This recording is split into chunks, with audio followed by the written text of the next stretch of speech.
দেশ আজকে 1 বছর পরেও অনিশ্চয় থেকে আমরা উত্তরণ পাই। তাই আমরা মনে করেছি যে বর্তমান প্রেক্ষাপটে জাতীয় পার্টি ঐক্যবদ্ধভাবে মানুষের সামনে আসতে পারলে আমার মনে হয় আমরা হয়তো জাতিকে কিছু দিতে পারবো এবং জনগণ আমাদেরকে গ্রহণ করবে। কারণ আমাদের যে 9 বছর 9.5 বছরের শাসন, সেখানে আজকে যে সংস্কার কথা বলা হচ্ছে, এই সংস্কারগুলো অনেকগুলো আমরা করেছিলাম বা করতে চেষ্টা করেছি। আপনারা জানেন যে আমাদের যে মেইন এমফেসিস ছিল আপনার চাকরি তৈরি, যাতে মানুষ, যে ছাত্র আমাদের যুব সমাজ বেড়ে এসছে, তাদের আজকে কোনো চাকরির নিশ্চয়তা। ছাত্ররা লেখাপড়া করছে, তাদের একটা ভবিষ্যৎ, চাকরি পাচ্ছে।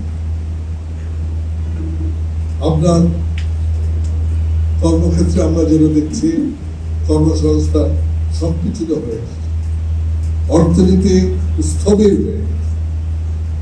সুতরাং আমি মনে করি আজকে জাতীয় পার্টির দরকার, যে জাতীয় পার্টির প্রতিষ্ঠাতা হচ্ছেন আমাদের প্রয়াত রাষ্ট্রপতি জেনারেল এরশাদ। তারা যেন একই ভাবে নির্বাচন করতে পারে। আজকে আমি জানি অনেক কনস্টিটিউয়েন্সিতে বলা হয় অমুক আসতে পারে, আজকে মক জাস্টিস করা হচ্ছে, আজকে লোকের গলায়, এমনকি আপনাদের জার্নালিস্টের একজনকে নিহত করা হয়েছে সেই জয়দুল।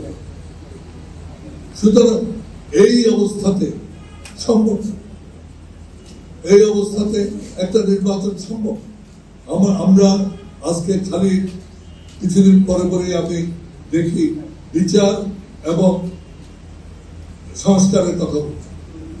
বিচার আমরা যদি বলে দেই 6 মাসের মধ্যে বিচার করতে হবে, এটা কিন্তু আমি মনে করি না মানুষের কাছে গ্রহণযোগ্য, বিশ্বব্যাপী কারো কাছে গ্রহণযোগ্য। আপনার একটা বিচার, সুষ্ঠু বিচার করতে যে সময় লাগবে সেই সময় দিতে হবে।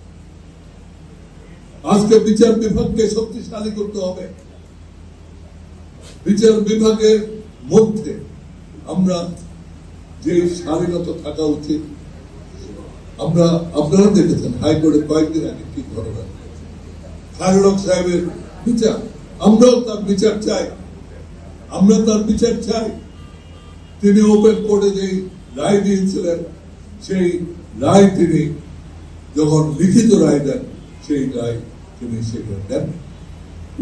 ওপেন কোর্টে রায় দিয়েছিলেন যে আরো 2 বার আপনার কেয়ারটেকার গভর্নমেন্ট সচল থাকবে, অথচ তিনি যখন লেখেন তার লিখিত রায়ে তিনি সেটা উজ্জ্ব করেন, তিনি আমাদের যে কেয়ারটেকার সিস্টেম ছিল সেইটাকে সম্পূর্ণ বাতিল ঘোষণা করেন।